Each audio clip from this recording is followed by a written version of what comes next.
दोस्तों रायगढ़ में 9 सितंबर की रात को एक ही परिवार के 4 लोगों की निर्मम तरीके से हत्या कर दी जाती है। दोस्तों इस हत्या को उस वक्त अंजाम दिया जाता है जब इस परिवार के सभी सदस्य गहरी नींद में सो रहे थे। दोस्तों अपराधी टंगिया यानी कुल्हाड़ी से इन 4 लोगों की निर्मम तरीके से हत्या कर देता है। दोस्तों इस हत्या को करने के बाद अपराधी अपने 12 वर्षीय नाबालिग पुत्र के साथ मिलकर इन चारों की लाश को उठाता है और घर के पास ही एक गोबर का ढेर होता है, यानी गोबर की बाड़ी होती है, उस बाड़ी में ले जाकर इन चारों को दफना देता है। दोस्तों इन चारों की बॉडी को दफनाने के बाद ये दोनों अपराधी यानी कि उसका पुत्र और ये अपराधी दोनों अपने घर चले जाते हैं। दोस्तों इस बात की खबर पुलिस को तब लगती है जब 11 सितंबर की सुबह इस गोबर की बाड़ी से दुर्गंध आने लगती है। दोस्तों इस दुर्गंध की शिनाख्त करने के लिए पुलिस अपनी टीम के साथ पहुंचती है और वहां जब खुदाई करती है तो इन चारों लोगों की लाश वहां से बरामद होती है। दोस्तों आखिर इन चारों लोगों को कब, क्यों और किन हालातों में मारा गया, आइए जानते हैं इस पूरी घटनाक्रम को। नमस्कार दोस्तों, दरअसल ये घटना रायगढ़ के खरसिया थाना क्षेत्र के थूसे केला की है, जहां बुधराम नाम का शख्स अपने परिवार के साथ रहता था, जिसमें उसका एक बेटा, एक बेटी और पत्नी सहित 4 लोग रहते थे। दोस्तों ग्रामीणों का कहना है कि 9 सितंबर की रात को बुधराम का परिवार गायब हो जाता है, जिसकी सूचना पुलिस को दी जाती है। दोस्तों जब पुलिस मौके पर पहुंचती है और उसके घर की तलाशी लेती है तो वहां का नज़ारा देखकर हर कोई दंग रह जाता है। दोस्तों चारों तरफ खून के धब्बे और खून पसरा होता है, घर से दुर्गंध आ रही होती है और चारों तरफ सामान बिखरा पड़ा होता है। दोस्तों इस नज़ारे को देखकर पुलिस को यह आभास हो जाता है कि लगता है इन चारों लोगों की हत्या कर दी गई है। दोस्तों अब ग्रामीणों से एक एक कर पूछताछ करना पुलिस शुरू कर देती है और उनकी बॉडी को खोजना भी शुरू कर देती है। तो दोस्तों जब पुलिस लोगों से पूछताछ करती है तो पूछताछ में पता चलता है कि बुधराम का अपने पड़ोसी लोकेश्वर से कुछ ज़मीनी विवाद था। दोस्तों अब शक की सुई लोकेश्वर की तरफ घूम जाती है।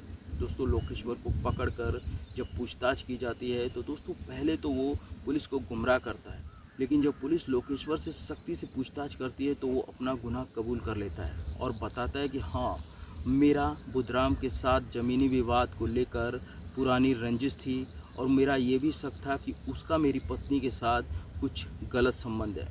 दोस्तों लोकेश्वर पुलिस को बताता है कि 9 सितंबर की रात को जब बुधराम को नशे की हालत में देखता है तो वो अपना बदला लेने के लिए अपने नाबालिग पुत्र के साथ रात में जब सब लोग गांव के सो रहे थे और बुधराम का परिवार भी सो चुका होता है तो अपने नाबालिग पुत्र के साथ ये उसके घर में घुस जाता है।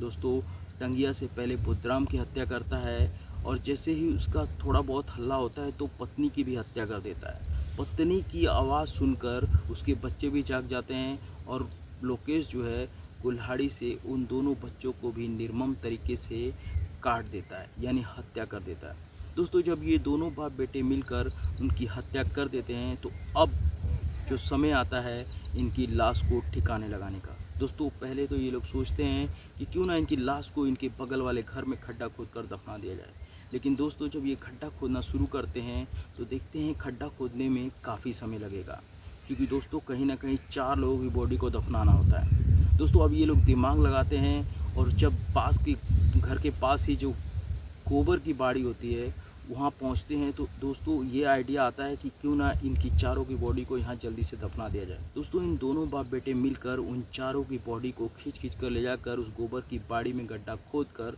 दफना देते हैं और दफना कर वहाँ से फरार हो जाते हैं। दोस्तों 10 सितंबर की सुबह जब ग्रामीण लोग बुधराम के परिवार को उनके घर पर नहीं देखते हैं तो उन्हें कुछ शक जैसा महसूस होता है। दोस्तों कुछ लोग उसके घर जाकर देखते हैं तो कुछ अजीब सा लगता है। दोस्तों इसकी सूचना पुलिस को दी जाती है। पुलिस अपनी फॉरेंसिक टीम और डॉग स्क्वाड टीम के साथ तुरंत मौके पर पहुंचती है और जब कमरा खोलती है तो वहां का माहौल देखकर हर कोई दंग रह जाता है। दोस्तों चारों तरफ खून पसरा पड़ा होता है, खून के धब्बे छींटे इधर उधर बिखरे पड़े होते हैं, सारा घर का सामान इधर उधर तितर बितर हुआ पड़ा होता है। दोस्तों पुलिस अपनी डॉग स्क्वाड टीम के साथ उस जगह का शिनाख्त करती है। शिनाख्त करने के बाद चारों तरफ बॉडी को तलाश करती है और वहीं ग्रामीणों से भी पूछताछ करती है। दोस्तों पूछताछ में जब उसके विवाद का पता चलता है तो लोकेश्वर पकड़ा जाता है और लोकेश्वर फिर सारी घटनाएं पुलिस को बता देता है। दोस्तों इस घटना से पूरे इलाके में दहशत का माहौल बना हुआ है। इधर पुलिस लोकेश्वर को गिरफ्तार कर जब उसकी हिस्ट्री को खंगालती है तो पता चलता है कि ये लोकेश्वर नाम का शख्स 302 यानी हत्या के मामले में पहले भी 6.5 साल की सज़ा काट चुका है। दोस्तों फिलहाल लोकेश्वर पर हत्या का मामला दर्ज कर उसे जेल भेज दिया जाता है। दोस्तों आज हमारे समाज में इस तरह की घटनाएं आम होती जा रही हैं, इसलिए हमें भी हमेशा सचेत रहने की आवश्यकता है। दोस्तों हमारा इस घटना को सुनाने का उद्देश्य किसी की भावनाओं को ठेस या तकलीफ पहुंचाना नहीं है, बल्कि आपको जागरूक और सचेत करना है, क्योंकि दोस्तों कहीं ना कहीं हम भी इसी समाज का हिस्सा हैं।